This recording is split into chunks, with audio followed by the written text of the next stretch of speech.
लंबे समय से चल रही अटकलों के बाद आखिरकार बीजेपी ने अपने राष्ट्रीय अध्यक्ष के चुनाव को धार दे दी है। आज नितिन नवीन के नामांकन के बाद कल यानी 20 जनवरी को इस बात पर मोहर लग जाएगी कि बीजेपी का राष्ट्रीय अध्यक्ष कौन बनेगा।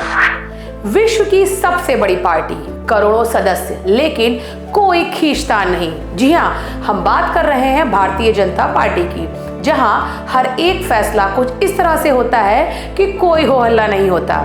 जहां दूसरे दलों में पार्टी में पद को लेकर खींचतान मची रहती है, वहीं भाजपा में सब कुछ स्मूथली होता है। आज बीजेपी के राष्ट्रीय अध्यक्ष के चुनाव को लेकर नामांकन किया जाना है और कल भाजपा का राष्ट्रीय अध्यक्ष चुन लिया जाएगा। दरअसल आज हम आपको इस चुनाव का असल फॉर्मूला समझाने जा रहे हैं, जिसके दम पर बीजेपी अपने कार्यकर्ताओं के बीच पॉपुलर है। Discussion plus selection plus election is equal to BJP national president. यही वो फॉर्मूला है जिसके आधार पर बीजेपी के राष्ट्रीय अध्यक्ष का चुनाव काफी हद तक निर्भर करता है। नए अध्यक्ष के चुनाव से पहले पार्टी का शीर्ष नेतृत्व इसको लेकर चर्चा करता है। इस बार नए अध्यक्ष के रूप में कार्यकारी अध्यक्ष नितिन नवीन के नाम का ऐलान होना तय माना जा रहा है। यही इकलौते नामांकन होंगे और सिर्फ यही नामांकन भी भरेंगे। भाजपा शायद एकमात्र ऐसी पार्टी है जो अपने संविधान पर दृढ़ता से कायम है। डिस्कशन के बाद राष्ट्रीय अध्यक्ष चुनने के लिए दूसरा इंपॉर्टेंट स्टेप है सिलेक्शन।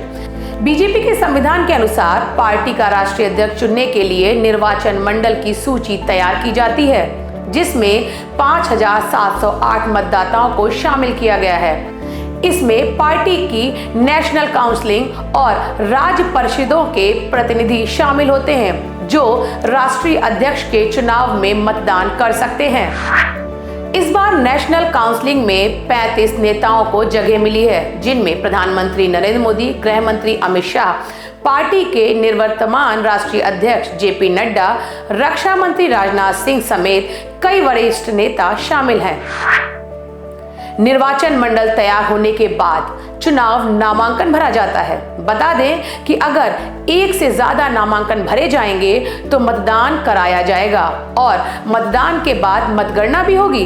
अगर सिर्फ एक उम्मीदवार नामांकन करता है तो उसे निर्विरोध राष्ट्रीय अध्यक्ष घोषित कर लिया जाएगा।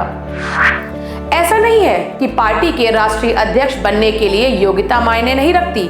बीजेपी के राष्ट्रीय अध्यक्ष का चुनाव लड़ने के लिए उम्मीदवार का कम से कम 15 साल तक का पार्टी का प्राथमिक सदस्य होना अनिवार्य है कि इलेक्टोरल कॉलेज के 20 सदस्य उनके नाम का प्रस्ताव भी रखें। प्रस्ताव पर उम्मीदवारों के साइन होने जरूरी हैं। वहीं नामांकन प्रस्ताव को 5 अलग अलग राज्यों की मंजूरी मिलनी चाहिए।